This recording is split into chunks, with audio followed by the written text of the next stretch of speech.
Tinamaan ng isang Israeli strike ang isang ambulansyang bumabiyahe sa Cheawar area sa Lebanon na ikinasawi ng 2 paramedic at ikinasugat naman ng isa pa. Ang ambulansya ay pagmamay-ari ng Risala Scouts Association, isang organisasyong may kaugnayan sa Amal Movement na kaalyado ng Hezbollah.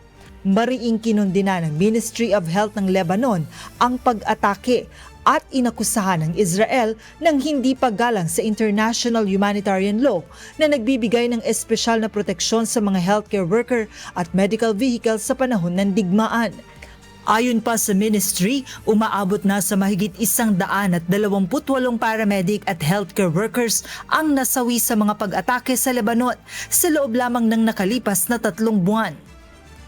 Ayon sa mga otoridad, bukod sa 2 healthcare worker, 6 pang individual ang nasawi sa iba't ibang pag-atake sa timog ng Lebanon, kabilang ang 4 na Syrian at 2 Palestinian na nasawi sa Al-Haush area malapit sa lungsod ng Tyre. Nasawi rin ang isang sundalo ng Lebanese Army matapos tamaan ng drone strike ang kanyang motorsiklo sa pagitan ng Nabatye at Karf Debnit. 2 pang sundalo ang nasugatan sa hiwalay na pag-atake laban sa kanilang sasakyan.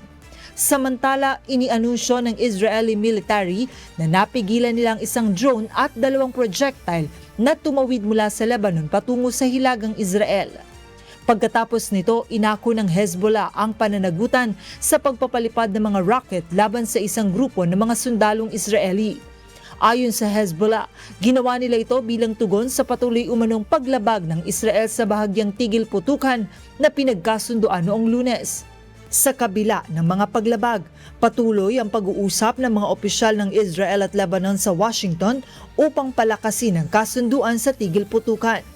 Umaasa naman si U.S. Secretary of State Marco Rubio na makakabuo ang magkabilang panig ng isang konkretong plano para sa seguridad ng Lebanon na hindi nakasandig sa Hezbollah.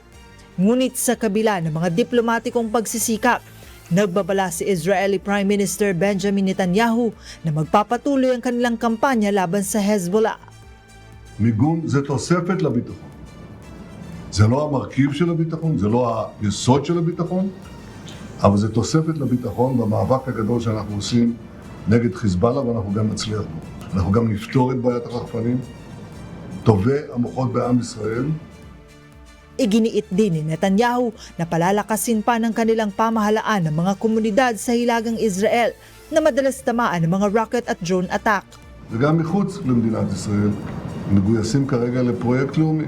אנחנו נפתור את הבעיה הזאת, אנחנו נחזיר גם את הביטחון וגם את השגשוג לצפון. אנשים ינערו לצפון.